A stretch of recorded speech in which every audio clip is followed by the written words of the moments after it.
Hare Krishna, Hare Krishna, Hare Krishna, Hare Krishna, Krishna Krishna, Hare Hare, Krishna Krishna, Hare Hare, Hare Rama, Hare Rama, Hare Rama, Hare Rama, Rama Rama, Hare Hare.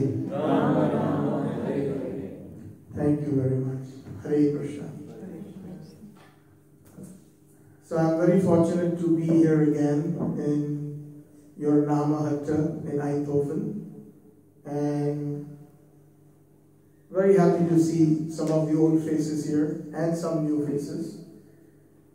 It's always a pleasure to be amongst wonderful people who are spiritually inclined, and when we meet for such programs, it is for our own benefit, our own eternal benefit. That is why we call it Satsang. Right? Yes? Translation Hindi में नहीं कर सकते प्रभु जी? But then the lecture will double. How many of you don't understand English? No problem. Everybody understands English? No. कितने लोग नहीं करते हैं? Then somebody can translate for her if it's only one person. That's my suggestion. नहीं दो तीन है प्रभु जी. और कौन है यहाँ पर? Who doesn't understand English? थोड़ा बहुत छोटा मोटा हिंदी भी है. Okay, I'll try. Right. Up to what time do we have? Because I need to keep in mind the time frame also. Okay. So as I was saying, मैं ये कह रहा था सत्संग. What is the meaning of satsang? What does satsang mean? We use this. Most of the people who are from the Indian background, they are aware of this word, and even those who have joined our wonderful, glorious ISKCON movement. What does satsang mean? I want to make it a little interactive. I want some participation. Would anybody like to try? First of all, I want to ask, how many of you have heard the word satsang? You've not heard the word satsang? Okay, then put your hand up. Don't be shy. Okay. So, satsang means, sat means, what does sat mean? Okay, that's a secondary meaning, but a good answer. Sat means truth. But there is a primary meaning of sat. Sanskrit is amazing. One word has more than one meaning, and there is always a primary or the root meaning. Sat means eternal, and Sangha means association. So that association that takes us to eternality is known as Satsang. Now, who is that eternal? That eternal is God, and there are different names of God, right? Some call him Jesus, some call him Allah, some call him Bhagwan, some call him Jehovah, and the most appropriate name of God as per the Vedic culture, I'm sure you all have heard the word Veda. Veda basically means knowledge. And knowledge is of two kinds. If you categorize knowledge generally speaking, one is spiritual and the other one is material. And Vedas is a science that ultimately culminates everything into a higher science known as Vigyan. So those who have familiar with certain languages of India known as Hindi or Gujarati or Marathi, the word Vigyan is the same as in Sanskrit. So Vigyan means, a lot of us translate that as science, right? But what kind of science? that science, Vishesh Vigyan iti Vigyan. That kind of knowledge that is Vishesh. Vishesh means topmost or very special. And Gyan means knowledge. Now what is special knowledge or topmost knowledge? Topmost knowledge starts when we have this information and ultimately realization that I am not this body, I am a spirit, soul. And that's not sufficient. That is only 50%. What is the other 50%? Who will participate by answering this? What is, as per the Vaishnava's definition, a lot of schools, I think the echo is very high. Hare Krishna. I think that's better. Thank you. Yeah. Thank you so much. There are many schools of thought that teach us about spiritual life, that we are not this body, we are a soul. But that is, as for the highest scientists, spiritual scientists, that is only half the information. 50% knowledge. So if there was a question paper, and if it had 100 marks, and if somebody answered that I am not this body, I am a spirit soul, you get 50 marks. But the other 50 marks, to complete 100, there is another component. And what is that? God. Sorry? Krishna. Yes? It's another 50% knowledge about God. No. Okay. Well, we'll give you 25 marks for that. How about that? Because you are slowly leading to the full answer. The other part is that I am not this body, I am a spirit soul. But if I am a spirit soul, what is my function? And my function is Jiver Swarup Krishna Nityadas. Meaning, the constitutional position or dharma of the spirit soul is being an eternal servant of Krishna. And one of the most appropriate names of God is Krishna. Now one may think that it is sectarian. It is a Hindu name. It is not so. It is an illusion if one thinks that Krishna is a Hindu name.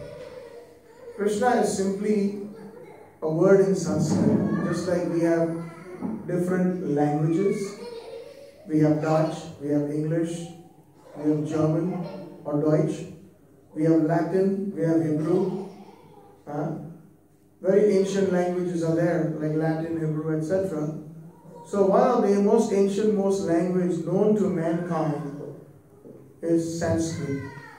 Very, very old. And the meaning of the word Krishna, if you translate that into English, it means all attractive. Krish means to attract. Krish means to attract. And Na means all. Everyone. Just not human beings. God is so amazingly beautiful. He is so amazingly powerful. He is so amazingly knowledgeable. He is so amazingly renounced. He is so amazingly famous. And who is so amazingly full of wealth, the most wealthiest. Because he's got all these wonderful qualities, these 6 qualities categorized, he is known as God to an unlimited extent. In our personal experience, we find that somebody who is very beautiful, let's say a stage actor or a drama actor or actress, or somebody who is very famous on the silver screen in the movies, that person, let's say, comes to your local mall, everybody is going to rush for an autograph. because they get attracted like bees that get attracted to flowers, right? Because of the beauty of that person. Somebody who is very knowledgeable, some great scientist or a Nobel laureate, maybe if he is speaking, all the seats are full in the university, and sometimes the seats are not available, people are standing in the hallway, right? People get attracted to people who have knowledge. Similarly, people who are famous, people who have the knowledge, people who have wealth. Some people are maybe looking very ugly, and they may not even have that much brains, but they have so much money. So people get attracted. When they speak at different business meetings, they are the keynote speakers. They are invited to speak, and they attract a lot of crowds. Is it true or not? So all these features, nobody has all of them. One person cannot have all these 6 to an unlimited extent. Somebody may have a lot of money, but they may not have beauty. They may not have that much knowledge. They may not be renounced. For example, if there's a saint or a saintly person or a sadhu, when that person comes, again, the temples, the churches, the mosques, they're full. People are attracted to such personalities. So, the Supreme Lord,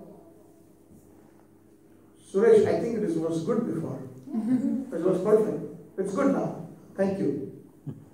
So, one person who has all these 6 attributes or qualities to an unlimited extent, in Sanskrit, that person is called Bhaga.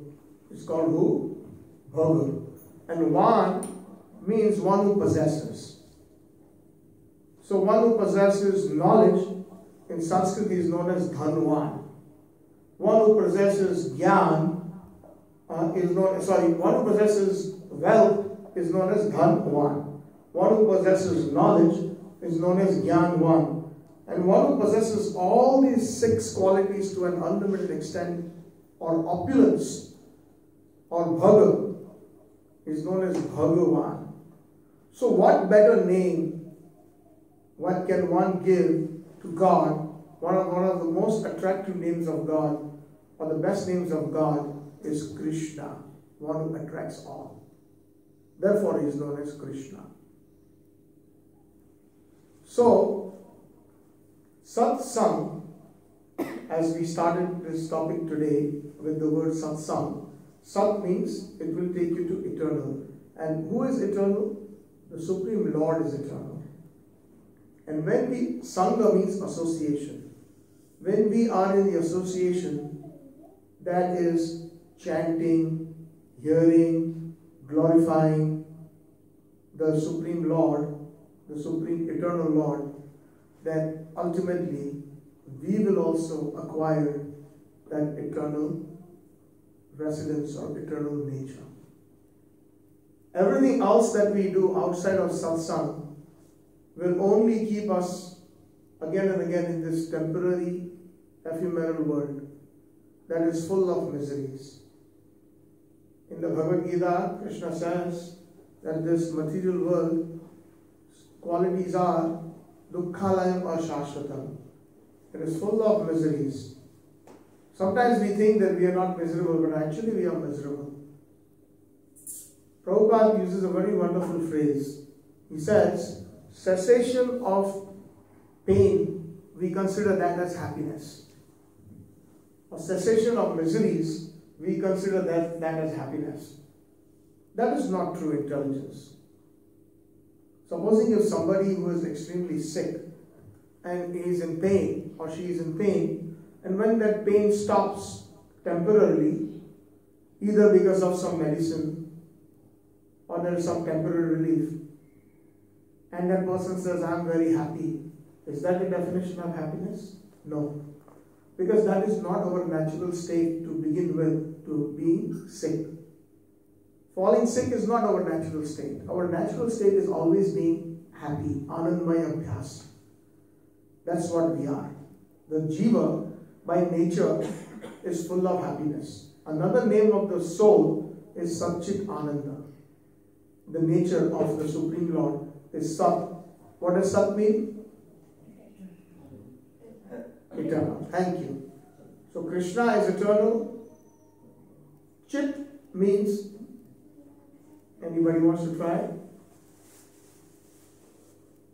Chit means one who is fully cognizant or knowledgeable. He has knowledge of everything. In English, we use the word for God. The definition is omnipresent, omniscient, and omnipotent. So omniscient means one who knows everything. Chit and Ananda. Ananda means bliss. Bliss. In English, it is very difficult to explain the word Ananda. So that is the closest word, bliss. Even happiness is sort of a kind of a haphazard word describing Ananda. It cannot describe Ananda completely. As a matter of fact, happiness can be translated into Hindi or Sanskrit as Sukh.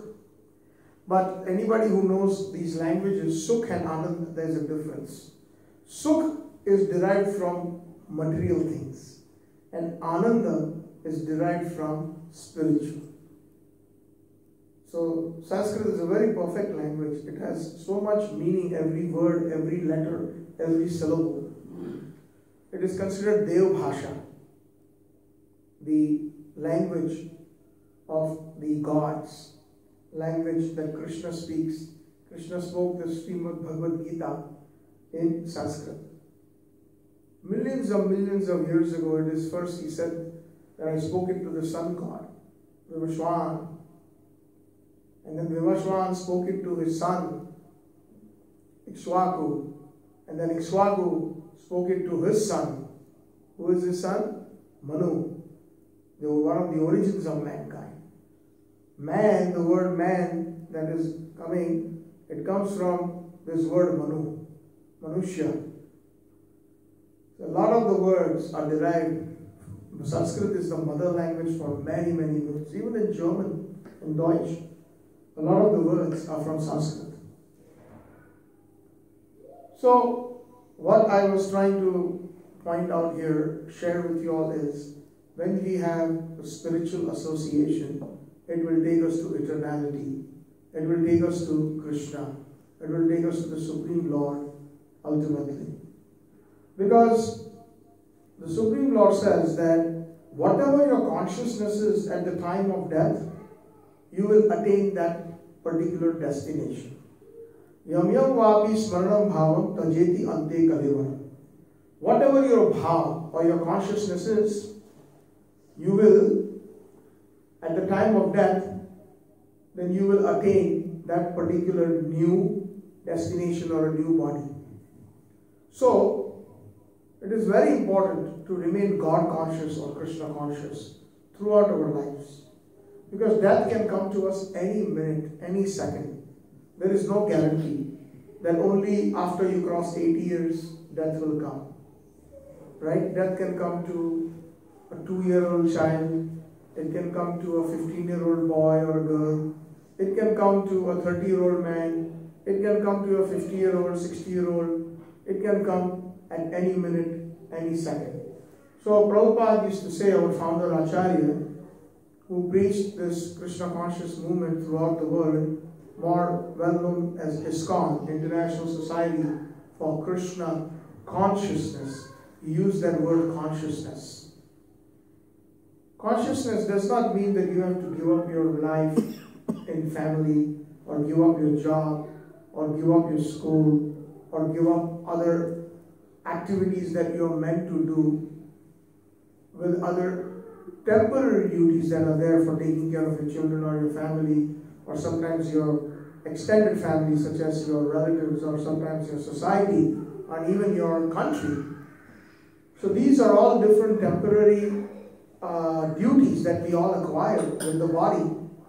So we can always engage in such activities, but our concentration should be, our consciousness should always be on the Supreme Lord.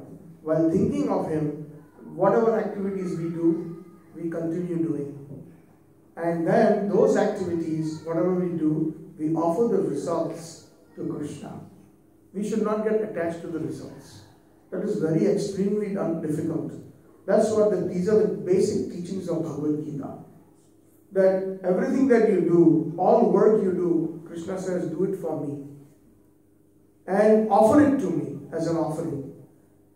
But in this world, it's so difficult. Supposing if I work 50 hours a week, and if I'm supposed to get paid, let's say $500 or 500 euros, and if I don't get paid, I'm very upset.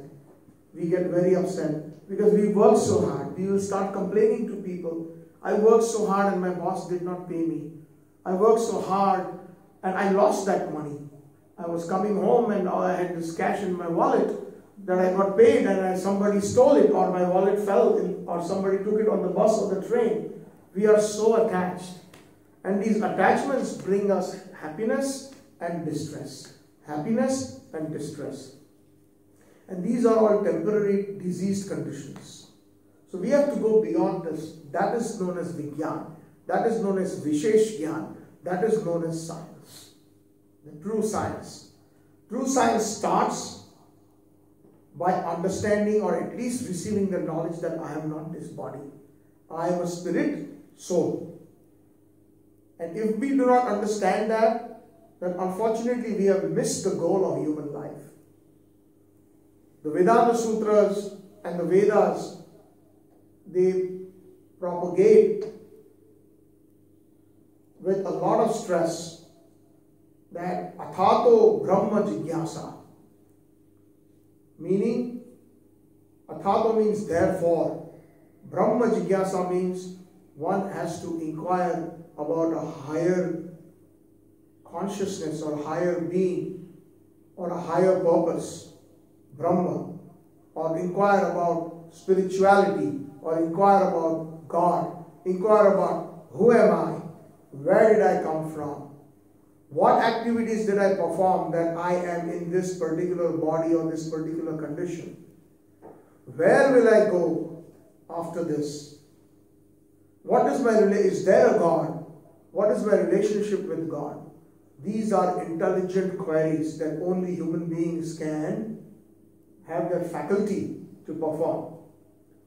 The Shastras say that ahar nidra bhai maituram chat etat narana pashuvi samana dharmena adhika vishesho dharma vihina pashuvi samana. Meaning, eating, sleeping, mating and defending. Eating, sleeping, having sex and defending. These four are common to man and animal. Ahar, eating. When we are hungry, let's say we haven't eaten all day and suddenly we get a nice plate of prasad or food in front of us and we eat it, then we are satisfied. So supposing if there was a meter to measure our happiness after or satisfaction after eating, it will show 100%. Just like we have meters, thermometer, blood pressure meter, right?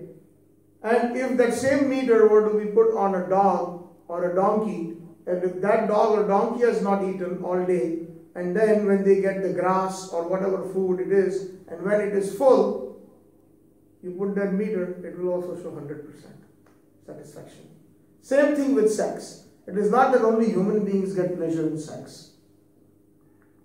Dogs also, cats also, monkeys also, animals also, even the small fish in the water, they all get pleasure in sex. So if a meter was put on them, it will also show 100% that satisfaction.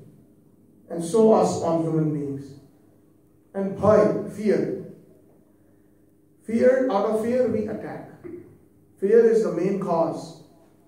Everybody is fearful.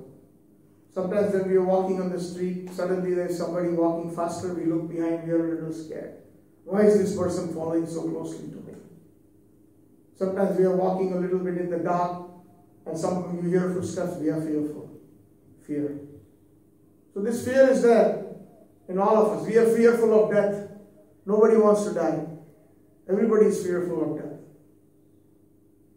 That fear is there in dogs, cats, rats, human beings, everybody. Bhai, fear. So if these four things is common to man and animal, then what is the difference between us and the animals? Vyasadeva has written very strong words in the Shastra. Dharma vihina, without cultivating spirituality, Pashubi samana, we are as good as animals. Or we are animals, not as good as. Difference is that we just have a body that looks like human beings.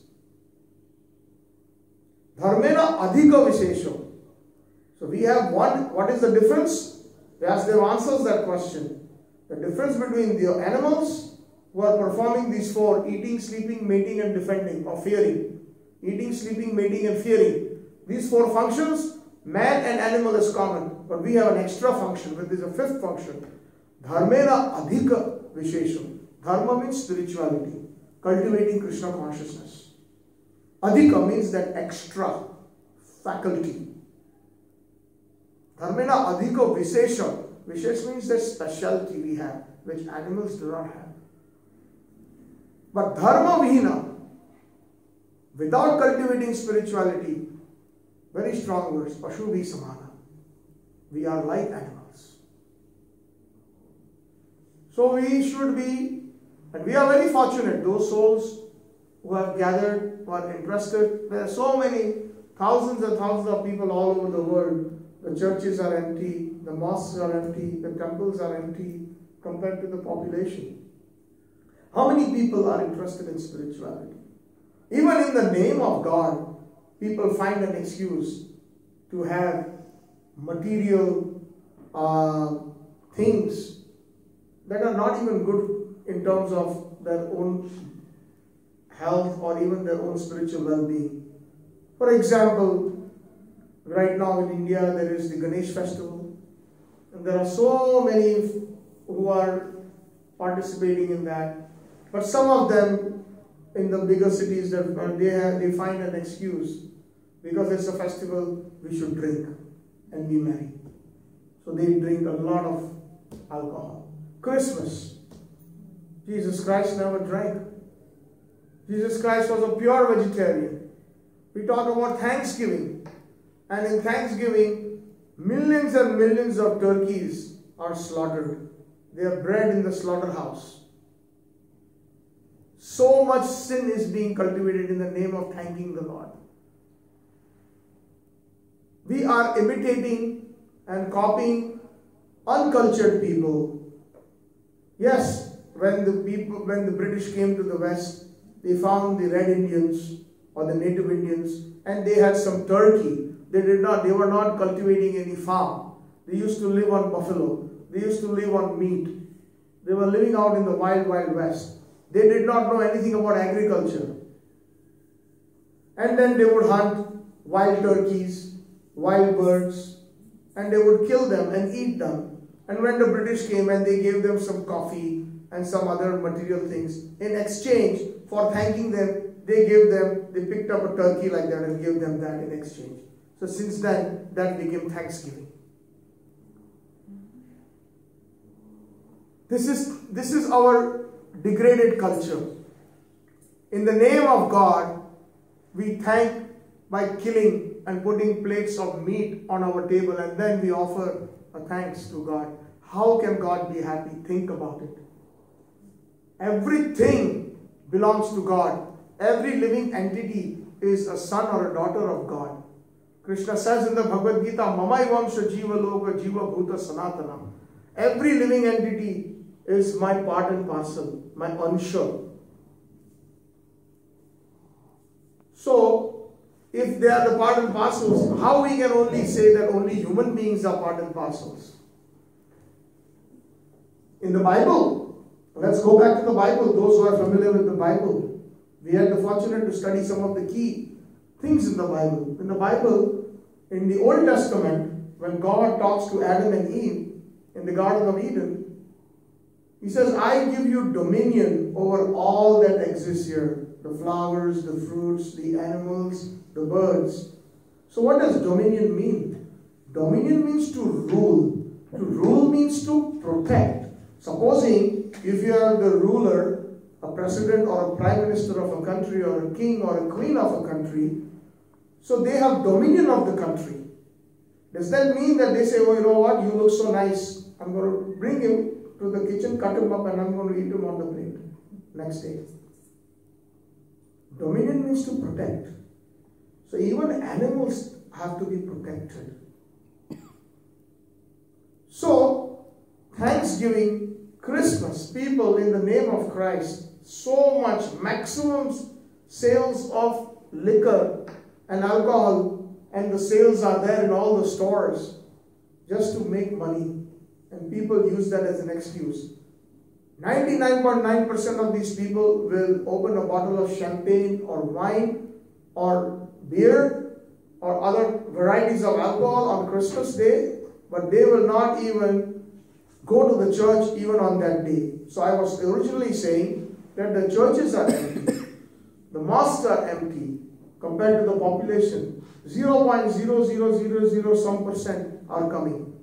So that is why those people coming to a satsang, like in Eindhoven, Sundari Devidasi is doing wonderful by organizing for how many years now, Mata?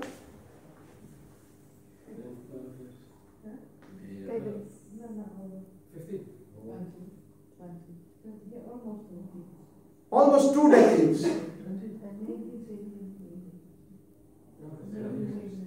20 years. Yeah, so 20 years she's organizing. We should all be very thankful to her. And also, not only that, try to help her, assist Prabhupada in bringing more souls to this Satsang. What did Jesus say? Coming back to the Bible. Today I don't know why I'm reminded of the Bible so much. When Jesus was passing by the Sea of Galilee, and when he saw fishermen ready to cast their nets in the water to catch fish, what did Jesus say? Leave those fish. Come, follow me. I will make you a fisherman of men. What did that mean? That meant that Lord Jesus Christ is a topmost Guru. He's a topmost Vaishnava. And he's telling the rest of them, come follow me. And you learn this process of God consciousness. And become a fisherman of men. Go and catch the men who are hungry, who have no idea about God, who have lost their identity. Catch them and bring them to me and preach this holy message. That is known as Satsang. Satsang. Because when we die, whatever our consciousness is, immediately we will be, at the time of death, the soul leaves the body and gets a new body right away. You know, the arrangement is made based on the consciousness. So, if we are always thinking about material things, somebody is, say, in the hospital, an old man, it doesn't matter, any man, lying and he's almost dying. So he's always thinking, oh, he's telling his son is standing, oh my dear son, please take care of your mother. You know, I have that other account, bank account, make sure, you know, you take that money and this and that. So he's talking about business, he's talking about family, he's attached to the family, he's attached to his home. He'll say, and even he will remember that, you know, that upstairs the roof is not so good, it is still leaking, so please get it fixed. He's talking about that when he's dying. He's thinking about all these things. He's thinking about all the problems that he has in business. And then suddenly death comes. What happens? In his next life, he's going to be so attached to his house. Some people are very attached. They don't want to leave their house. They are so proud. Oh, I lived in this house for 50 years. And when they die, they are still attached to the house. So attached. So in the next life, Prabhupada said that they will become a little mouse. And they will stay in the house. Because they are so attached. So these are there. There are 8,400,000 species of life. Sometimes they are so attached to money. So then you can become some kind of an insect that will stay in the treasure room or wherever. And you will stay there with your own money that you don't even own it anymore. But sometimes you have consciousness about something else. Of course, most of the people from the Western background, they don't have to worry about the different Devi Devtas or demigods. But the Hindus have a lot of demigods. They have different Devi Devtas. So they worship them. So then when they die, they end up in their planet. But they are not God.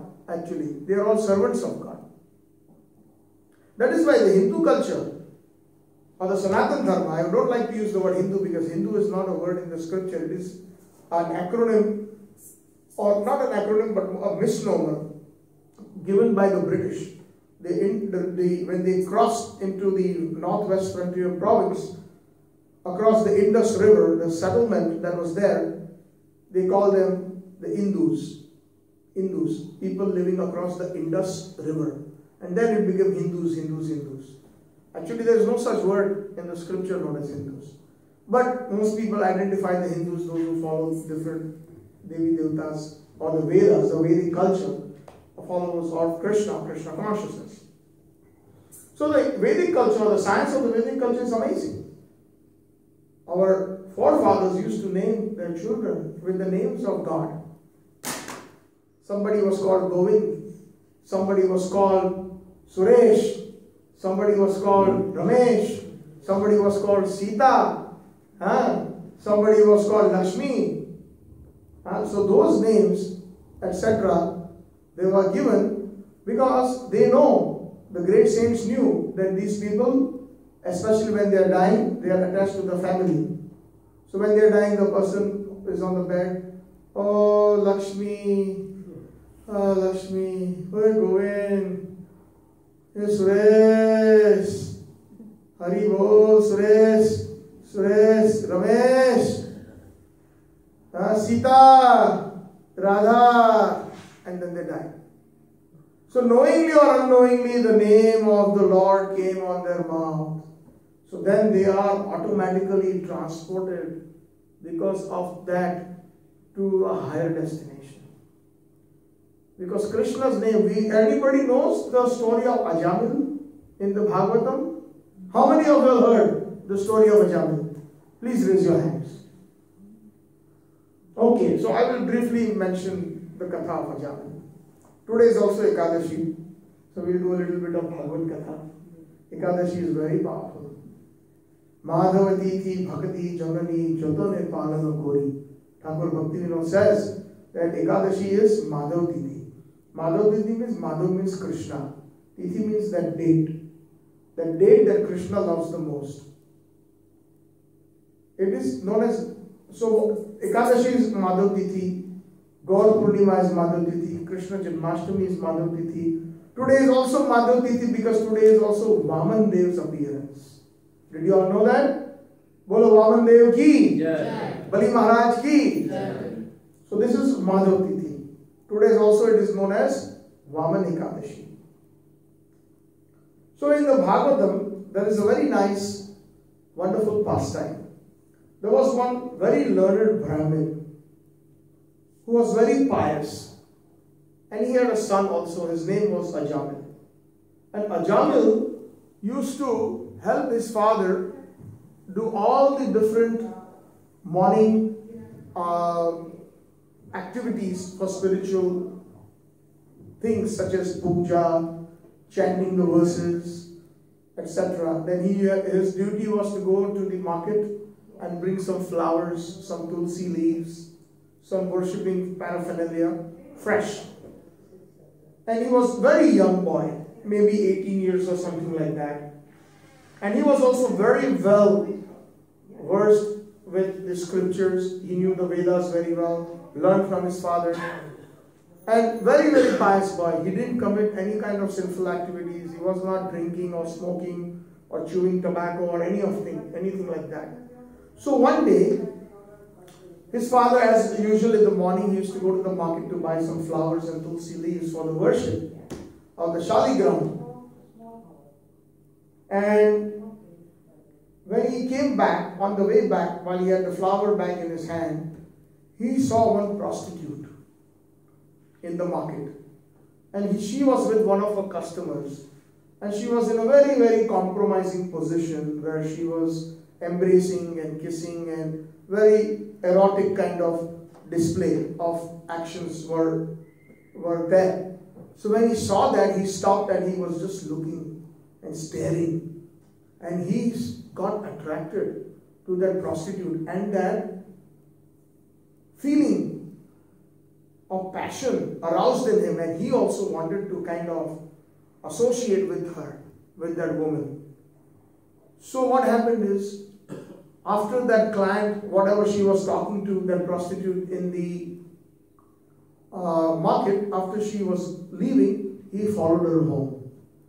And she was smiling and laughing at him, thinking that you are a Brahmin and you are coming behind me. I'm considered a very abominable woman in society. You should go home. But he was so adamant and he was so attractive. That is the influence of Maya. We get all captivated. That's something to do with our body, which we are not. Everything that is nice for the body we like. But everything for the soul, we don't even inquire. Want to talk about do something. Every day, how much time do we spend on our body? We spend, there are some necessities, yes. But we go beyond necessities. Like taking a bath is a necessity.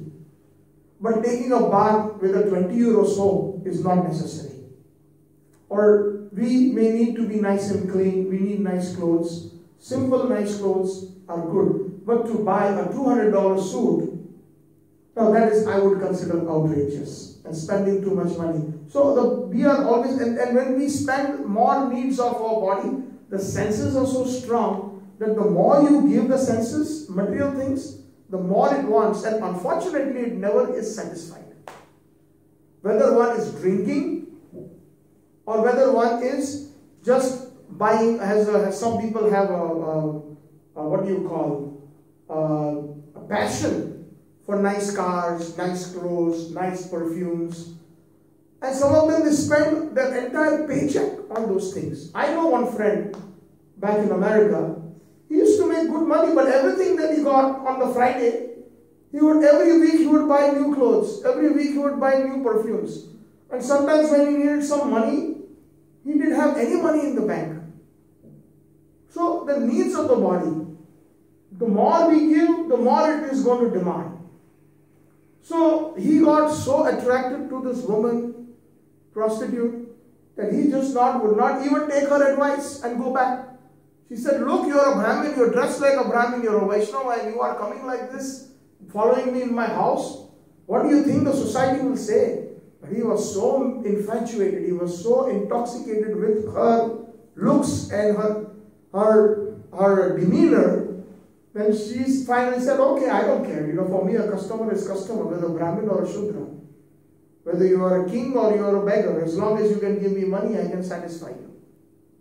So then, he didn't have much money. Whatever he had, he gave, and he started associating, but he wanted to associate more and more. But she is a business person. She needs money.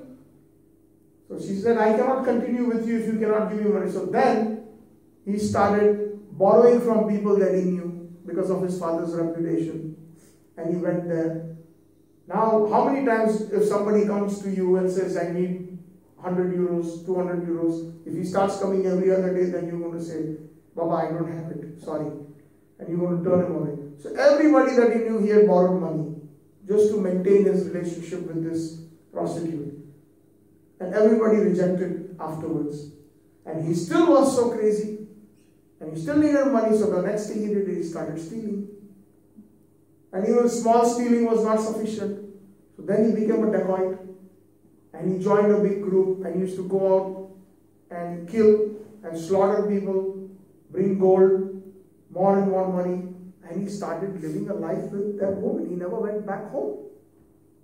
The person who had gone in the morning to gather flowers for Krishna, he never went back home. He started associating with that prostitute. And more and more money he had to bring every day. Through this prostitute, he acquired 9 children. And he got old, almost 80 years. 60 years he associated with her. It appears like that. From a very young age, he had found her. So now this prostitute was pregnant with the 10th child. And this time, he was not at home. He had gone out on his loot, on his dacoit spree. But at that time, it was the rainy season. And in the rainy season, in India, it is said that the sadhus or the saintly persons, they, whatever place they are traveling, they stay there for 4 months. And they do Hari Katha, they speak about Krishna. They engage everybody in their town or village by giving them Krishna consciousness. So when these 4 persons came to that village, these persons always were asking, because it was the first time in the village, that do you know a Brahmin's house or a Vaishnava's house where we can stay? He was asking the children who were playing on the street where we can stay. It is raining quite a lot. So the children laughed at him and said, yeah, we know a very nice Brahmin. Go there, that house. And he pointed the house of Ajahn, the prostitute's house. So these 4 sadhus did not know. They knocked on the door, and the prostitute who was pregnant, she opened the door. But the culture was such that although she was a prostitute, so-called, she had so much high regards for the saintly people. So she bowed down to them and says, oh, I am so fortunate that you have come to my doorstep. Can I serve you something? Can I offer you something? So the sadhus understood that this is not the place for us. But since she had offered obeisances, pranams, since she had offered to serve sincerely, they were very pleased with her. And they saw that she was pregnant. So they said that, my dear child, you will have a baby boy. We can see that. And when you do get this baby boy, please call him Narayan. Call him by the name Narayan. So she said, okay. And then they probably left and went to another place in the same town, found a Brahmin or a Vaishnava's place. But when her husband, Ajahn, when he came back, she was very happy giving the news that, oh, you don't know, today we had 4 great sadhus. They come to our place and they told us that our 10th child, we are going to have a baby boy. Oh, Ajahn said, wow, that's great. And here they also said we should name him Narayana. So he said, okay, whatever. You're the one taking care of the kids. So whatever name you like, I don't care. See, this person who was a Brahmin, who was every day chanting 1,000 Sahasra Vishnu Nam, 1,000 names of Narayana, he didn't even bat an eyelid when he said that we should name him Narayana. I don't care. Name him what you want. You see how his consciousness was degraded. Completely degraded. So now he's almost 80 plus. Narayana has become maybe a year and a half old. And he's starting to crawl all over the house. And one day while Ajahn was resting, suddenly he saw that there are the angels of death coming towards him, Yamduts. They were extremely horrible, horrific. The hairs were like hot copper wire. Their eyes were blasting like red coals. The description is given. Horrible. Most horrible than what you see in a horror movie. And they were coming with a lasso, a rope. What do you call it in Dutch? Lasso. The cowboys, they catch the cows. Lasso? Yes. And the lasso was meant to catch the soul from the body and drag him and take him to hell.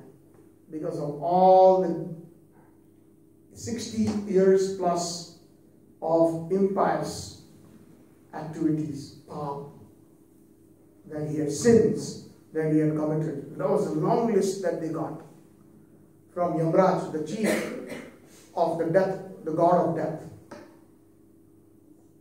So as they came, he saw and he screamed and he passed urine and stool simultaneously. And his eyes popped wide open in shock. And his little son Narayana, the last born, was playing on the floor. And he screamed his name, Narayana! Just like something happens in the house, supposing somebody is cooking in the kitchen and some hot thing falls, immediately they call out the name of the person who is in the house, right? Either the husband or the daughter or the son. So he called out the son's name, Narayana. And as soon as they were going to grab his soul, 4 beautiful personalities from the spiritual world, from Vaikuntha came and stopped them. Stop. Now you cannot take this soul with you. They said, what? Who are you? I know you guys look so beautiful and handsome and very, amazing. But this is our duty. Our boss has given us a big list about all the different sinful activities, lying, cheating, raping, prostitution, and so many long list is there. So, we are only following the orders of our boss. So we cannot go back empty-handed. So these Vishnuduts, or the angels of heaven, or the spiritual kingdom, they told them, look, my dear friends, I understand that you have a boss, but we also have a boss. And our boss's name is Narayana or Krishna. And our boss has said that anybody at the time of death utters my name, whether it is Krishna, Govinda, Rama, Narayana, any name of mine they utter, then they will not go to hell. You bring them to me. So they said, oh yeah? You think that they uttered your boss's name? They uttered that boy, his name is Narayana, the little boy playing on the floor. He uttered his name. They said, yes, we know. But even though, knowingly or unknowingly, if my name comes on the lips at the time of death, my boss, Krishna, says that day you have to bring him to me. They will come to me. And if you don't believe us, there is a few more things I want to tell you.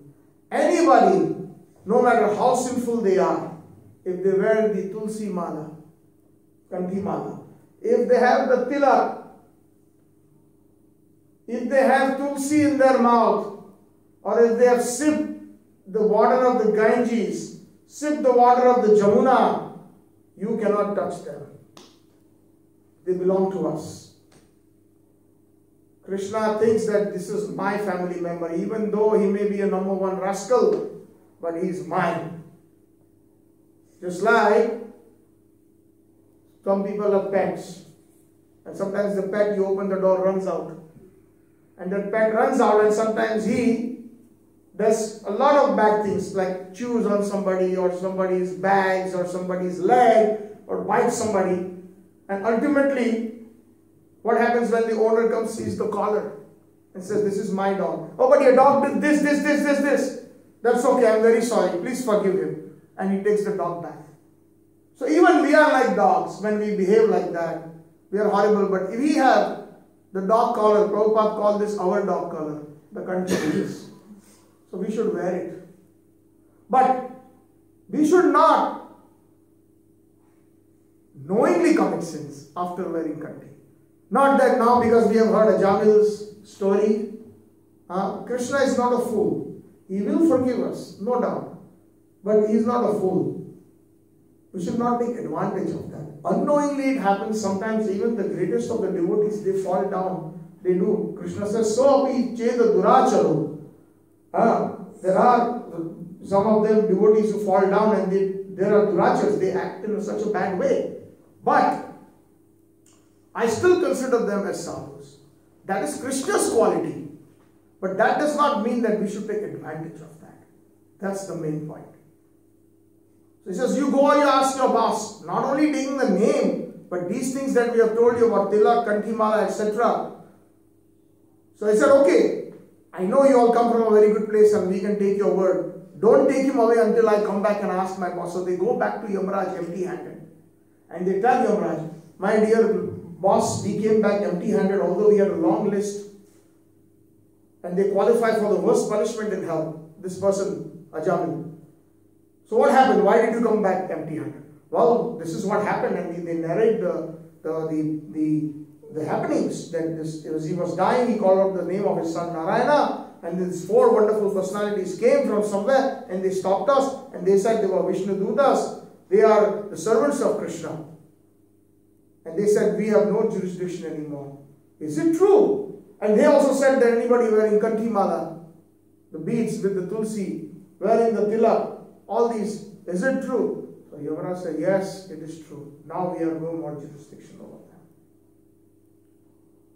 So the point being, coming back to my original point, at the time of that, whatever your consciousness is, but somehow or the other, if you are able to take the name of Krishna, you will be transported to Krishna. But a word of caution, whatever we have done all our life, whatever we have done, that's the only thing that we will be absorbed in at the time of death. Somebody will say, oh, thank you very much for letting us know the formula for going back to Godhead, going back to Krishna, going back to the spiritual kingdom. I can do all the nonsense I want. Thank you. This is my last satsang, and I will do whatever I want. No problem. And Krishna also said in the Bhagavad Gita, if you call my name out, you will come to me. So I will remember that when death comes to me, I will say, Hare Krishna. That will not come. Practically speaking, even when we find, even within our devotee, practicing devotees, something suddenly happens, you get into an accident, you fall down.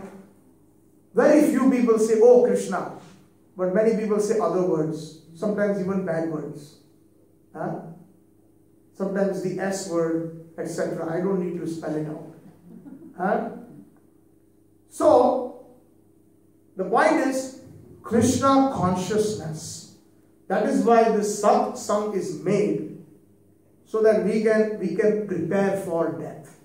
It sounds very crude, it sounds very awkward, but the fact is that whatever Satsang we do, this will be hopefully our last life if we do it properly, and we will enter into the eternal kingdom of God. Even Jesus said that. Jesus talked about 2 places. A lot of Christians don't really see what happened is when we studied the Bible and then we studied the Vaishnava scriptures, we saw a lot of common things. And a lot of common things is, Jesus was also saying, heaven, that is Swarga. And he also said kingdom of God, that is Vaikuntha. Used 2 different. And he also said to his disciple, I have yet many things to say, but you do not have the ears. That means there is a higher spiritual science, much more higher, but right now you are not ready for it. So you just take this gradually and become a good human being. That's what Jesus' goal was. As a matter of fact, we heard that Jesus went to the Himalayas and he was meditating for 30 years. And there was some books about how he got enlightenment also and how he's meditating on Krishna. It's very interesting. Because Jesus disappeared for quite some time. Maybe not 30 years, but it was maybe over a decade. I can't remember the exact number of years. And then he suddenly came back. He was gone for several years in between. And then when he came back as a very good guru, as a preacher. And the baptism, etc. He got baptized by John the Baptist. That is initiation. Just like we have initiation. And then Jesus initiated through his instruction to his 12 disciples. So the point being, Satsang, coming back to our original subject. When we associate with spiritual minded people, it will take us to the eternal kingdom of God, to eternal reality, to eternality. And that is the reason why we should continuously associate. And when we get these good things, study it, chant the holy name nicely. Hare Krishna, Hare Krishna, Krishna Krishna, Hare Hare, Hare Rama, Hare Rama, Rama Rama, Hare Hare. Everybody's either hungry or sleepy. Which one is it? Loudly, please. Hare Krishna, Hare Krishna, Krishna Krishna, Hare Hare, Hare Rama, Hare Rama, Rama Rama, Hare Hare. Such a beautiful, wonderful Maha Mantra. Mantra means what? One means mind and Tra means Trayati. Trayati means to deliver. We have so many problems. We are crazy after so many problems that one after another they keep coming. Either it is health or family or business or job or school. So many things. And Tra means Mana, means to deliver the mind. when we chant the holy names, not only, this holy name is Mahamantra, the greatest, because it will not only deliver you of your material problems, but it will also deliver you permanently from this material existence and take you back home, back to God, to the spiritual world. When we are addressing Hare means Radharani, Krishna's principal internal energy. Oh my dear Radha, Radha, Hare. That is the consciousness we should have. Krishna, my dear Krishna. Just like sometimes we beg, or beggars are begging. Give me, Krishna, please. Hare Krishna, Krishna Krishna, Hare Hare, Hare Ram. Ram means, oh, pleasure giver. There are so many pleasures in this material world that don't give me ultimate pleasure. No matter I go to big parties till 2 in the morning, 3 in the morning, and the next day is lousy. It is not so pleasurable after all. And then I do that again and again and again and again. Again, and still I don't get that pleasure. So, oh pleasure giver, Rama. Ram means one who gives pleasure. Please give me transcendental pleasure, eternal pleasure. Hare Krishna, Krishna Krishna, Hare Hare, Hare Ram, Ram Ram, Hare Hare.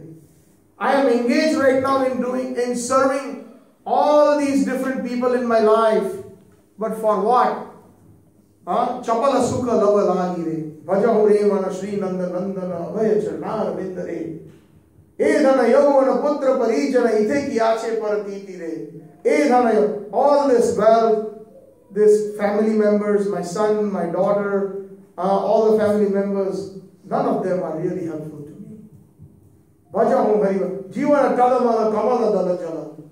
This life is like water beads or water. Water drops on a lotus leaf. When it rains and there is a lotus flower or even a normal flower, if the water is there, how much time can the water stay on it? Barely a few seconds. The water falls on the waxy leaves of a flower, it immediately trickles off. So Jivana Talamala, life is like that little drop of water on a lotus flower. Any moment it will fall. Bhajahu Hari Padanidire. Therefore, I worship you, O eternal personality. Satsang. That will take us to the eternal home, eternal father, eternal husband, eternal friend, eternal master. That is the meaning of Satsang. And that is why we are here. We should chant the holy name and give it to others. That is the magnanimity of Chaitanya Mahaprabhu, Nityananda Prabhu, our Srila Prabhupada. Prabhupada was situated so nicely in Vrindavan, completely absorbed in Krishna consciousness, completely spiritually blissful. But why did he come at the age of 70, going through so many difficulties, coming on a steamship, coming to New York, Boston, without any money in his pocket? He didn't know where to go, left or right. He had 35 rupees, $7, that he writes that doesn't even last in a big city like New York for even one day. Nothing. But he said, my Guru gave me that instruction. You have brought me here, Krishna, because you have some work that I have to do for you. To give Krishna consciousness, to give the best, to give the people who have forgotten who they are, to give the people who have forgotten the relationship with God. We are not sectarians. This is a universal principle of the soul. It is not Hinduism. It is not some kind of ism. It is purely on the platform of the spiritual soul and God. I sometimes get the opportunity to meet many people and we discuss interfaith, like the Christians, the Muslims, etc. I've attended many interfaith meetings. And we listen to them very nicely, we get information. And some of the things that I present is also because I learn from these people about their own faith. But I always, when it comes my turn, I present Krishna consciousness in the given number of minutes or time as much as I can. But I end my statement always by saying that Prabhupada, our founder Acharya, said that everybody fears God. We are taught right from our childhood, those who are believers, we are taught you have to fear God. But our Prabhupada taught, don't fear God, be God loving, love God. There's a difference. Loving someone means you build an intimate relationship. Fearing sometimes someone means you have a distance. Like you fear your boss, or you fear some minister, or you fear somebody who is in a very high position. You cannot go to his house so easily, or you cannot sit with him and have lunch or dinner with him, or you cannot call him, make jokes with him, or call him different funny names. But Prabhupada said that we love Krishna so much and Krishna loves us so much that we will sit with him and we will enjoy with him. And sometimes Krishna will even be punished if he's naughty. When we are playing games like boys and one of the boys loses, then the same punishment. In Vrindavan, the Gopas who were Krishna's friends, so what? Your father is the king of Vrindavan. And I am only a poor Brahmin. Madhu Mangal used to say that. But you have lost Kana, you have lost the game, so now you catch your ears. And you sit up and down 20 times.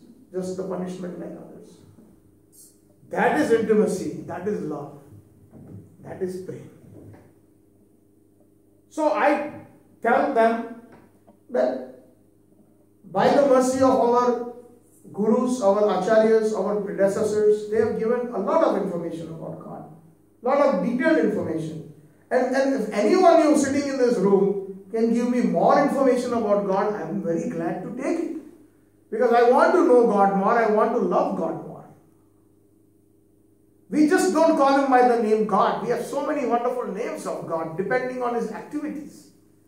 We call him Gopal because he takes the cows to the field and he is tending to the cows. Therefore he is known as Gopal. Right? So many different names. We call him Govind because he gives pleasure to the cows. And Go also means our senses. When we chant sincerely, when we are in Kirtan, when we are hearing Hari Katha, it gives us so much pleasure. Vind means pleasure. And Go means senses. So one who gives pleasure to his devotees is also known as Govind. We call him Yashodanandan. We know who your mother is, Krishna. You are the son of Yashoda. Like most people in other faiths, they call God. That's it. They don't have any other word besides God. Nobody calls Jesus, O son of Joseph, O son of Mary. Jesus would love it because here you are not only glorifying him, but you are glorifying his mother also. Krishna loves that. Call him Nanda Nandan. Nanda Nandan means the young boy of Nanda Maharaj. Call him Gopichana Vallabha. That you are the most dear to the gopis of Braj. So many different names of Krishna. And Krishna loves them. So we have so much information about God. Who his parents are, who his friends are, who his lovers are, who his servants are, who his cows are. Krishna has names for his cows. Dhuli, Pishangi, Dhauli, Kali, Yamune. Special cows Krishna had. What Krishna likes, we know he loves butter. He will go crazy and steal. Now somebody will think, what kind of God he is that he will go to different people's houses and open the fridge and take the butter? Huh? Very difficult to understand such concept. It's a very, very high concept. So if somebody can give us more information about God, gladly we will take it. Until then, we are humbly presenting you about God, then take it please. And the best means of realization of God in this age of Kali Yuga is by chanting his holy names. Hare Krishna, Hare Krishna, Krishna Krishna, Hare Hare, Hare Ram, Hare Ram, Ram Ram, Hare Hare. Thank you very much. Hare Krishna. Any questions or any comments? we can try to answer. Yes? Today is Ekadashi. Mm-hmm. Please explain a little bit about Ekadashi. Okay. So, Sundari Mataji is asking about Ekadashi and explain What is Ekadashi? what is Ekadashi.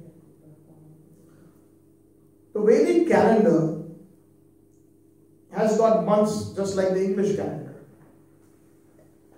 We also, in the Vedic calendar, also have 12 months. But every third year, there is an extra month that is known as Adhik Mas or Purushottam Mas. But otherwise, 12 months are there. In the Vedic calendar, the year is 360 days is a year. In the English calendar, it is 365. Not much of a difference.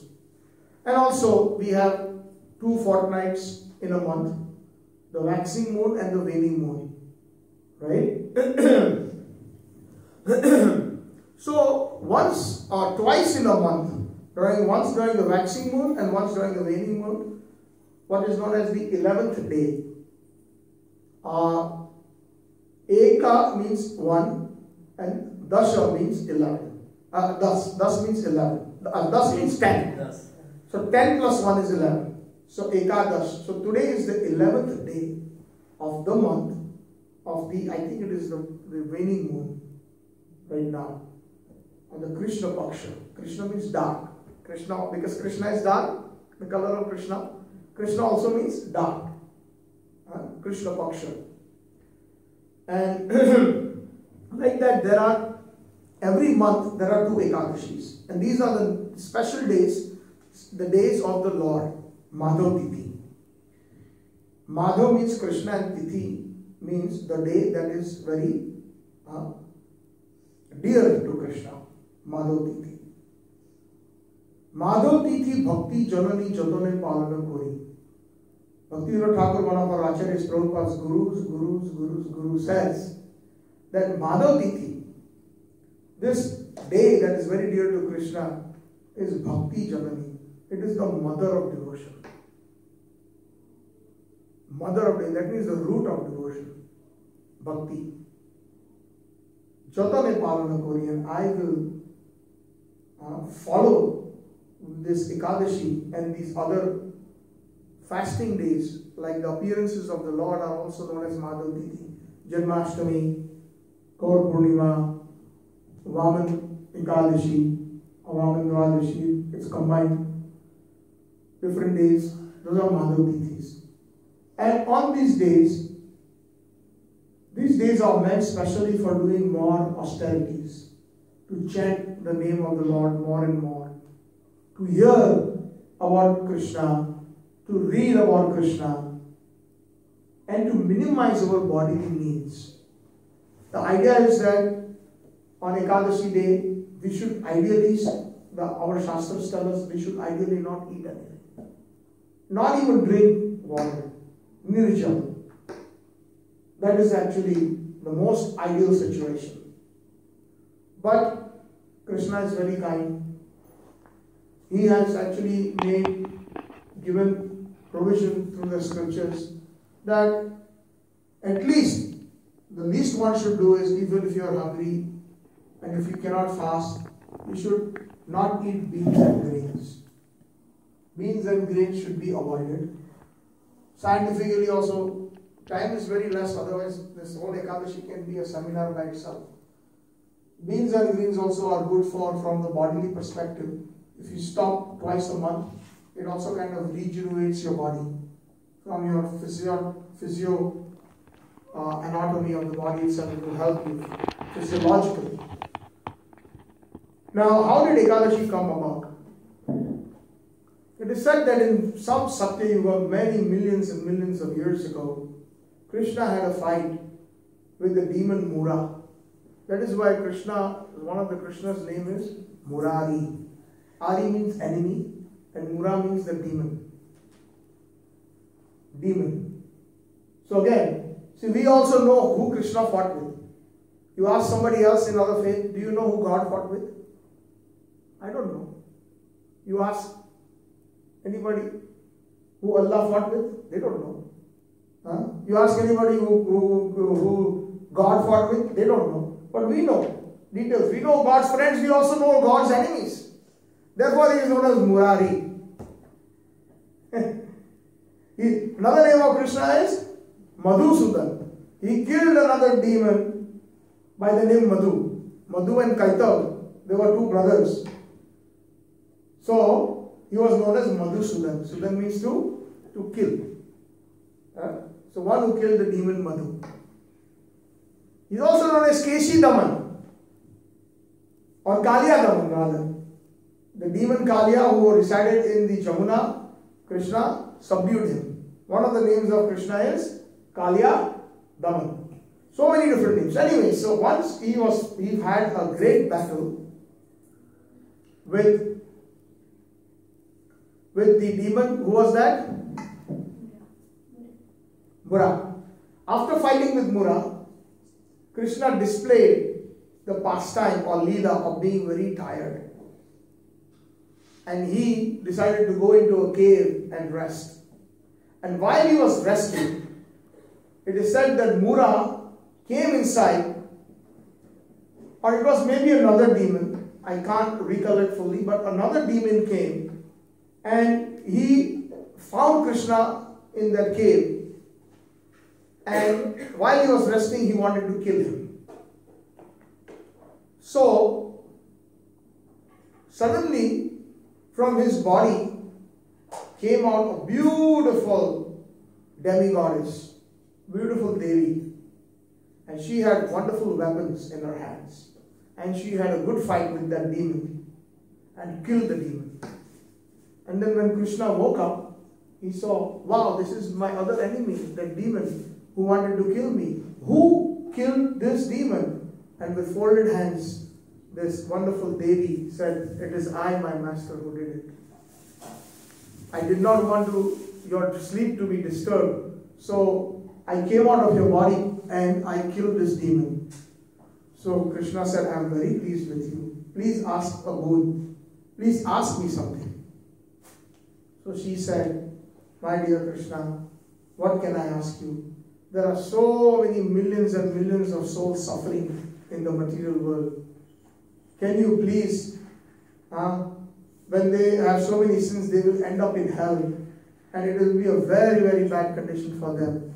So to help them, please, forgive their sins and find a way where they can find atonement for their sins and their sins can be cleansed. So Krishna said, since you appeared from my body today on the 11th day of the month, from today your name is Ekadashi Devi. And anybody who fasts on this day will attain liberation.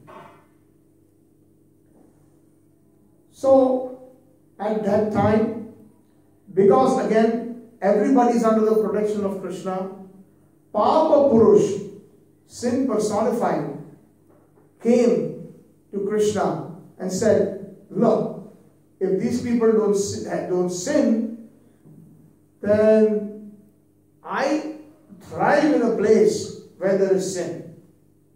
I survive in a place where there is sin.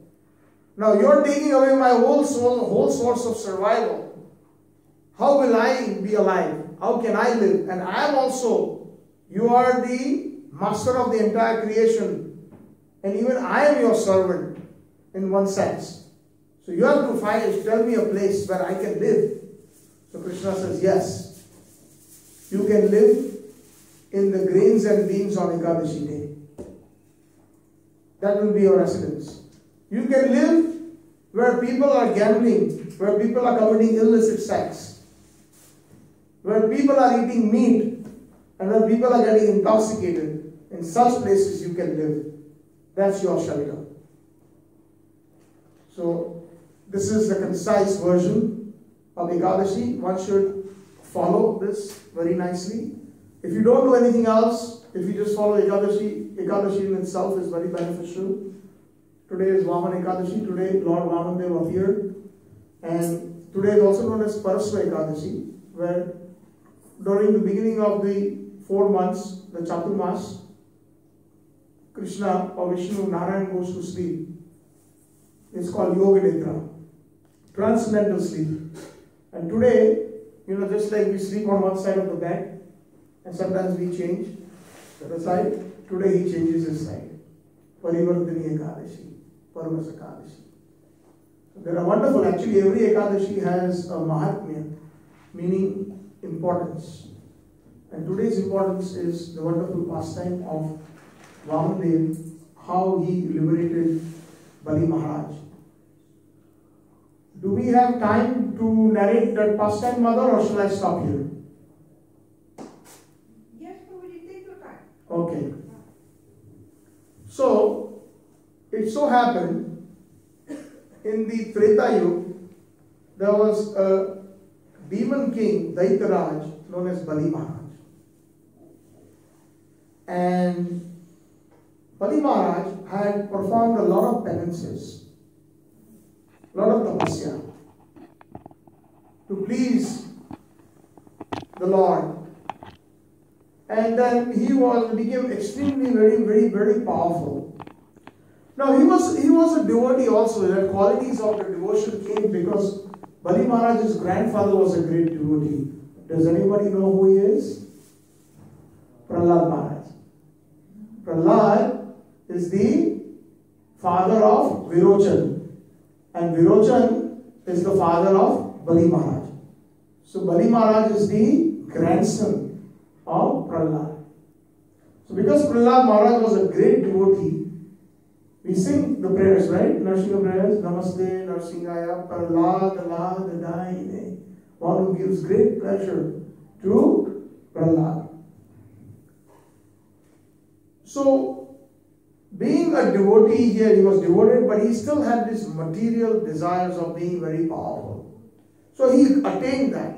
He was so powerful that he had conquered all the heavens and also Indra.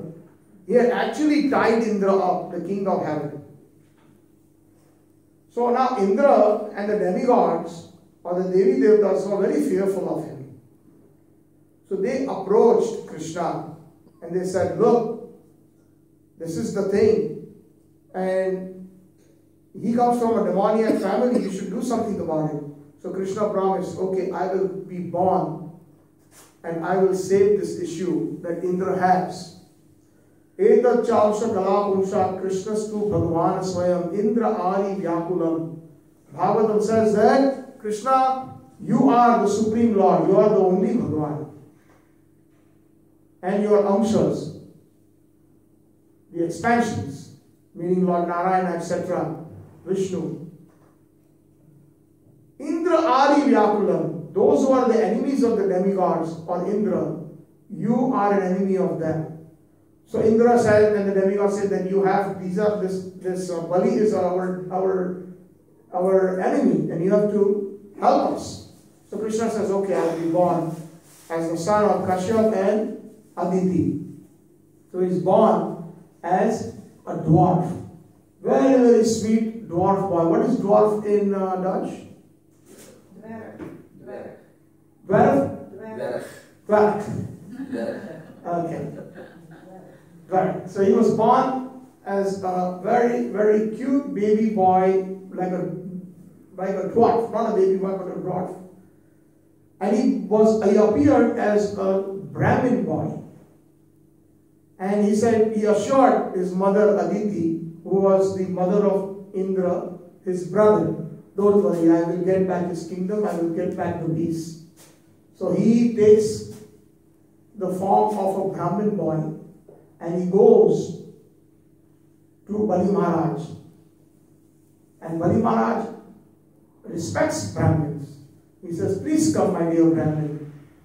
And whenever a Brahmin comes at your door, a Vaishnava comes, one should always, the culture is give something, like a donation, flowers. Even if one doesn't have money, the least they can do is offer a nice seat or a glass of water. That is Vedic culture. Money is not everything, but it is the respect that is shown to the Brahmins. It is respect shown to God when you respect Brahmins. Because Brahmins are the mouth of God in the universal form. Krishna says, Go Brahman, it is said that Krishna is the Go Brahman Hitaichara. He is the well-wisher of the cows and the well-wisher of the Brahmins. Brahmins are very dear to Krishna. So when he appeared there in front of him, Bali Maharaj said, I want to give you something. Please ask me, oh Brahmin boy. I can give you land. I can give you lots of wealth. I can give you so many. I can give you fame. Whatever you want, just ask me and I will give it to you. So this Vaman Dev says, Bali Maharaj, I am a very satisfied Brahmin boy. I don't need much. Just give me 3 pieces of land. 3 small footsteps. Well, just enough to put my footsteps of land. And he started laughing and making fun of him. You are an innocent Brahmin who doesn't even know what to ask in front of a big king. All you are asking me is 3 footsteps of land, but I can give you so much more. He says, no Maharaj, that's all I desire. Please give me that. And promise me that you will give me that.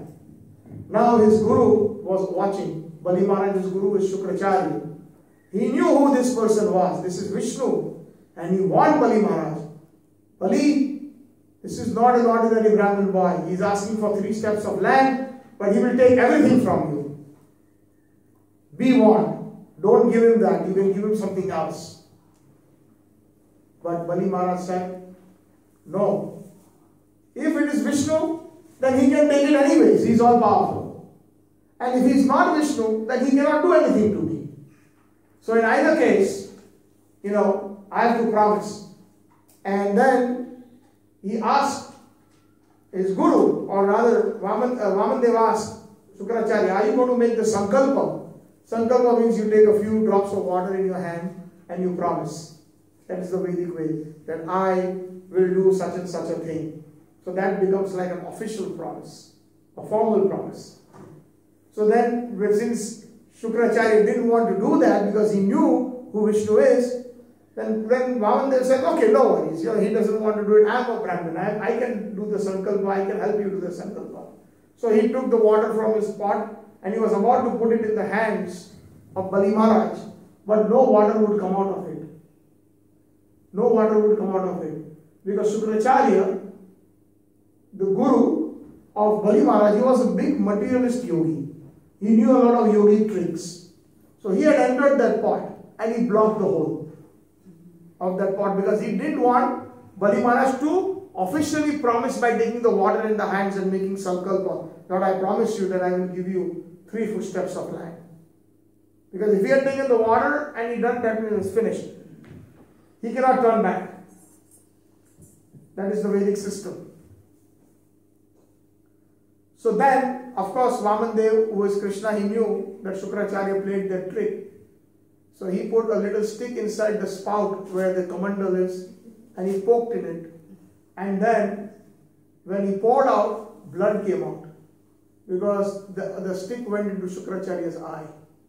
And Shukracharya from that time point onwards, he became blind in one eye.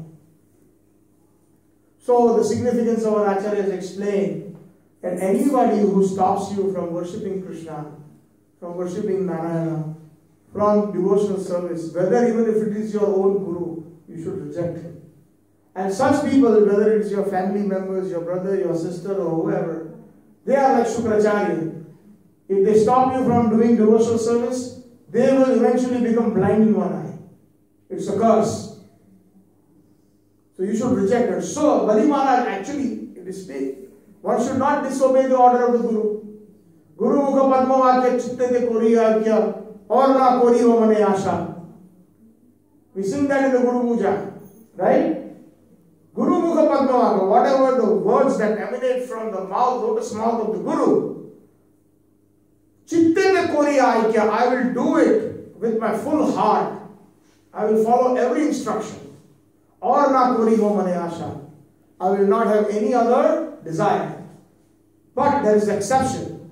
If that guru teaches you to go against Krishna, then you can reject that guru. Just like Bali Maharaj did that. Bali Maharaj took the sankalpa and he said, yes, okay, take the 3 pieces of land, oh Brahman boy. So then immediately Vaman, who was so short, he was a dwarf, he became huge like a giant.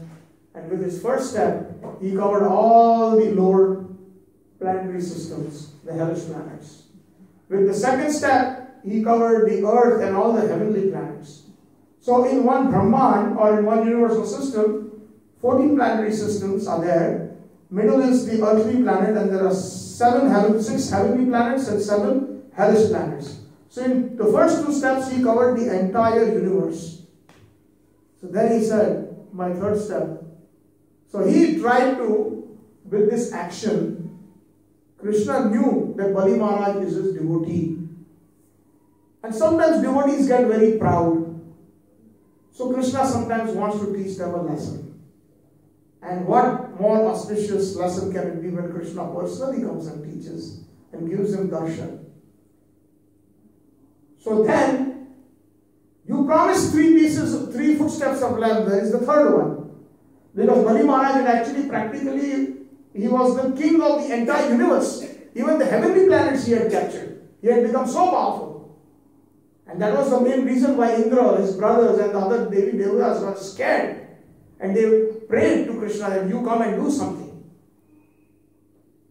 So then, he bowed down, knelt, and says, my dear Krishna, hey Vaman Dev, please put your third foot on my head. So Krishna is very pleased, and he puts his foot on his head.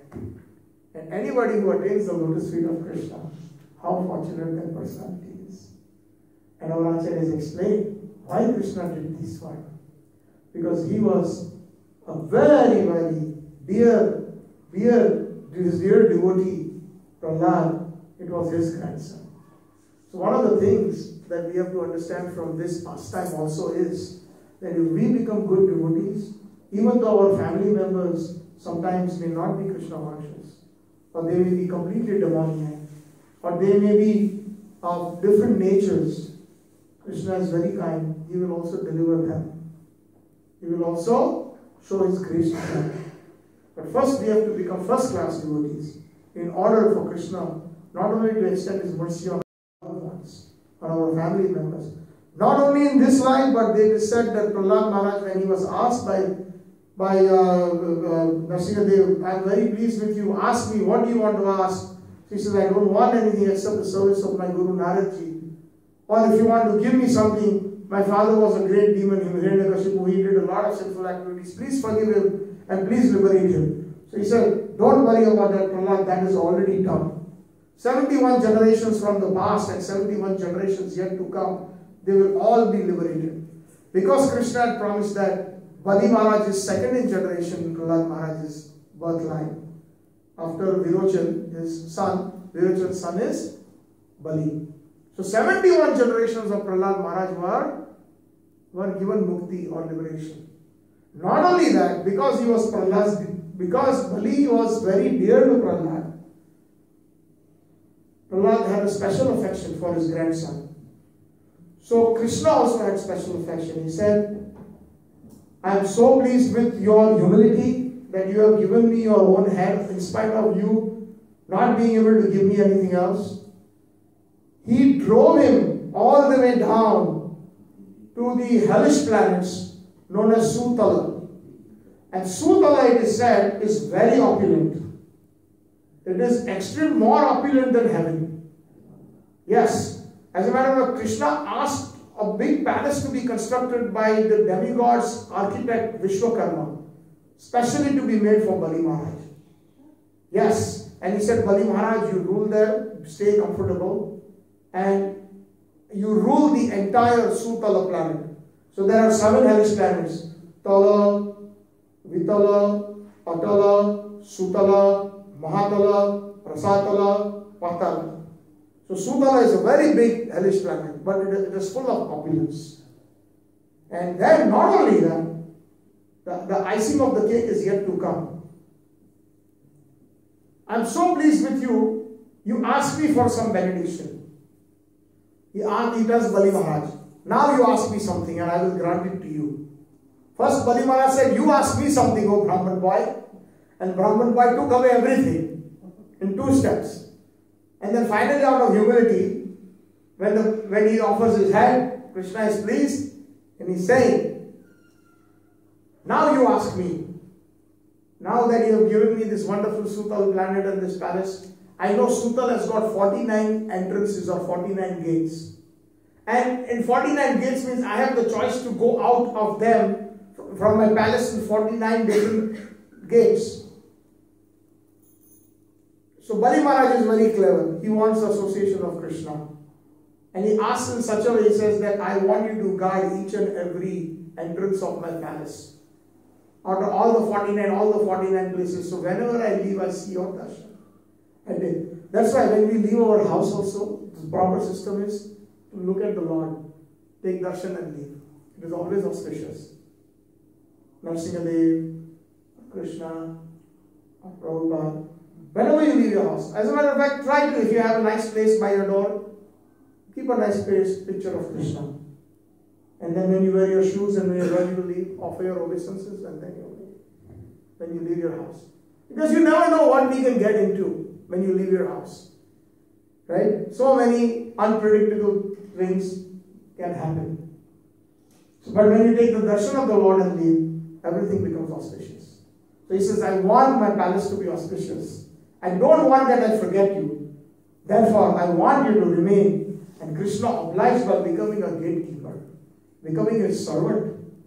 Just like Krishna obliged by becoming Arjun's chariot driver, becoming driver. So, God is so kind. Which God can do that? In which faith have you heard that God can become our servant? This is so deep. God is unlimited. If God wants to become your servant, you cannot stop him. Because it is his desire. He is completely free and will. It gives him pleasure. Not that Arjun got pleasure because he wanted Krishna seeing as a driver. Or the Bali Maharaj got pleasure really by seeing him as a gatekeeper. Because Krishna wanted it. It gave him pleasure. Service comes, everything comes from Krishna, including service. Krishna is the source of everything. Janmadiyasya.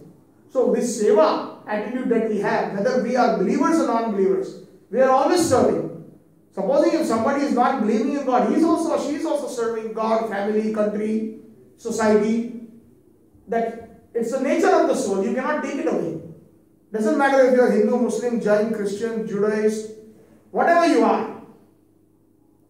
We always have this attitude of service. Of course, the difference is that we want to serve because we want to be happy. That is why we do service. In the material world, that is the goal. But where is this service attitude in the soul coming from? It comes from Krishna. Everything emanates from Krishna. Janmadiyasya.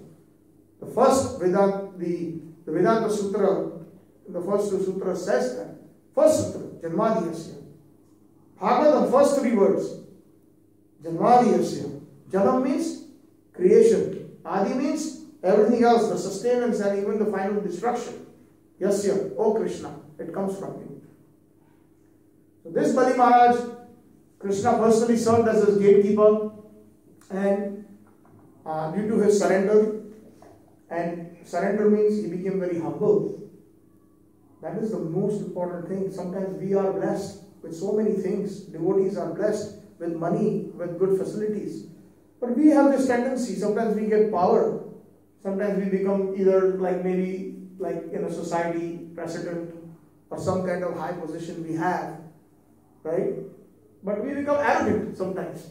We think, oh, I am the giver, I am the doer.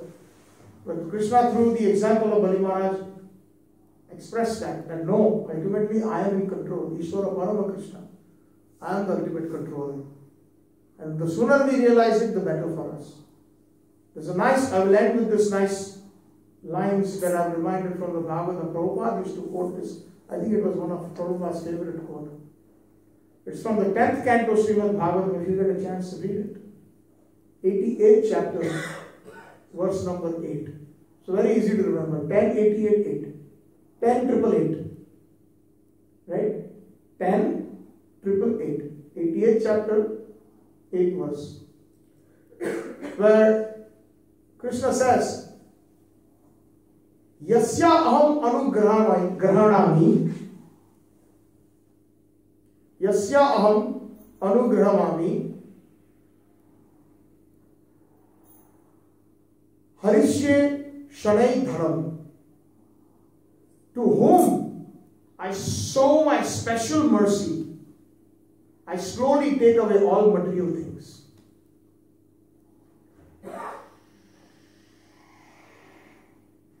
And why does he do that? So that when we have a lot of material things, most of us, we are attached to families, or families are attached to us. So many other things, people are attached to us. But when we don't have money, most of the time it is seen, Bhagavatam says, the next two lines I can't remember in Sanskrit, it says that even your own family members will run away from you, they will abandon you when you don't have money. And when Krishna takes those things away from you, that means Krishna has shown special mercy so that there is no more attachments or no more strings attached, so that you can cultivate your bhajan. And Prabhupada especially quotes it for his own personal life. There is one leela in Prabhupada's life, one pastime, when Prabhupada was a pharmacist in Allahabad. In his young age, he was selling medicines. Did you all know that? And he actually was working for one company. But later on he decided that he wanted to open his own business. So one day while he was making plans, he set up, like he had different ideas that he was putting on the paper. And he had worked on it for several months, perhaps several years, on how to execute this plan of business. And in India, at that time, there was I think there was no electricity at that time. So they had this lantern with the kerosene. So under the lantern light, he was making his plans, finishing his plans, finalizing his plans, and suddenly it became windy, the door flew open, and the lantern fell, and everything that he worked on got burnt. He lost everything. Prabhupada lost his family, his own wife, everybody, kind of. He lost even in business, when he had his business. It is said that he could not even make the rent payments. Business never took off to those heights. It is said that even his own servants he could not pay. It was so difficult for him. So Krishna gradually took away everything that was materially related. And when that lantern fell, Prabhupada kind of cried, and he was reminded of this verse. And he mentions that to whosoever I show my special grace, I take away everything slowly. Because everybody else will slowly, the person who doesn't have money, that person is rejected by society, even by your own family members and relatives. And I will end by this last, it's a kind of funny statement, but it's in relation to this. It's a statement in Gujarati. I don't know how many of you will understand, but jo Hindi samajhte hai, you can try to connect it and I will translate it. Na nana nathyo, nare natha la. Meaning, nana means money. That's another name. So na nana, one who doesn't have money, and that person's name is Nathalal. Uska naam kya hai? Nathalal. So then suddenly that Nathalal means a lot of respect. That person means, my dear respected sir. That was what it means. Very respected way of addressing. So, nana nathyo. One who doesn't have nana, then Nathalam becomes a Nathyo. In short form, they tease him, a Nathya. You understand, it's a kind of an Indian culture. Very difficult to explain that. Like how again, suddenly like if you're calling somebody, your grace, your excellency, such and such. Or like for example, I think maybe you all will get this much better. When supposing if somebody is meeting the Queen of England, then she is addressed as Her Excellency Queen Elizabeth, right? But supposing if suddenly Queen Elizabeth loses everything and she becomes a common person, then everybody will call her, hey Liz, come here. You get it? So the person who was called Nathalal, when he had Nana, when he had money, he was called Nathalal. And when he did not have money, he was called Nathu. So same thing here. When somebody doesn't have money, your own family doesn't respect you. Nobody wants to be around you. And when that happens, that special grace so that you can do more bhajan, you don't have to worry about anybody. This is Bali Maharaj's Vaman Ekadashi. Bali Maharaj's wonderful surrender to Vaman Dev. And briefly I mentioned about the importance of Ekadashi. So Ekadashi we must do. Everybody. It doesn't hurt. Fruits, milk, anything without grains and beans, we can take. Offer it to Krishna. If you cannot do complete fasting, drink water. If you cannot even do that, drink milk. If you cannot drink milk, take milk and fruits. Even if you cannot do that, that's also okay. You will still get the same benefit. If you follow Ekadashi, where Krishna says, don't eat grains and beans. Because what is there in grains and beans on today's day? Who is reciting? Who? No, Pap Purush. Pap Purush reciting, because he also needs a special residency. And he is also one of the protected by Krishna. All the living entities have to be protected. So he says, I need a residency. Tell me where I can stay. He says, Krishna says, you can stay here. So please follow Ekadashi. And then if you cannot, then you can do best Ekadashi processes. Don't use any vegetable oil, corn oil, because corn is a grain. Very careful. Some people, devotees also, they make mistakes. I just bring this to my attention because people want to sincerely do Ekadashi, but sometimes unknowingly they break it. So don't use any oil. Best is to use ghee. If you can't find ghee, use butter. Next substitute would be peanut oil or olive oil. That's it. Don't use anything else. Even if they say vegetable oil, don't buy it. Vegetable oil also, in many plants, it is processed. They consider corn as vegetable. So a lot of vegetables are squished and then they make oil out of it. Why take a chance? So you can make vegetables. Potatoes is considered best. Peanuts you can use if you don't have allergy. Simple. The idea of even not cooking beans and grains is like when you make bread or you make chapatis, a lot of endeavor is there. That much time you want to spend in Hari Katha, Hari Nam. Ekadashi means more chanting, more devotional processes, practices. Otherwise, simply take milk, fruits, finish it off, or just take a few vegetables, boil them, put a little basic spices. Spices also actually no spices, just some maybe black pepper if you don't like too spices, maybe a little bit of green chilies, and that's it. Cumin seeds, something very simple. No grains, period. And the next day is Dwadashi. What is Dwadashi Palan time tomorrow, Prabhu? Do you know? Yes, it's already Dwadashi today. I know, but still there is Palan. This Palan is always there. They combine it on the Trayadashi. Today is Ekadashi and Dwadashi combined. But there is Palan is also done on Trayadashi. I see. But we have a Vedic calendar in ISKCON that they calculated according to the astronomical chart. 6:57 to 7:44. So 6:57 to 7:44. So we have exactly 47 minutes tomorrow. It's a short period to break. So when you break your fast, you take some grains and break it. And the best way to break, the Gaudiya Vaishnavas break it with Jagannath rice. Prasadam brought from Jagannath Puri.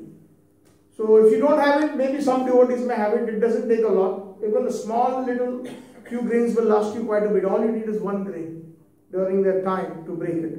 If you don't have it, you can take any grains like rice, or you can even take a small piece of bread.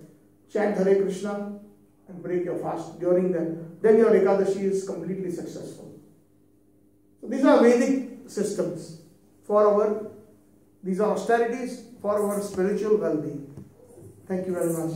Hare Krishna. Srila Prabhupada ki Jai. Vaman Ekadashi ki Jai. Gaur Premanande. I go for Namhatta Holland ki Jai. Gaur Premanande. Hare Hare.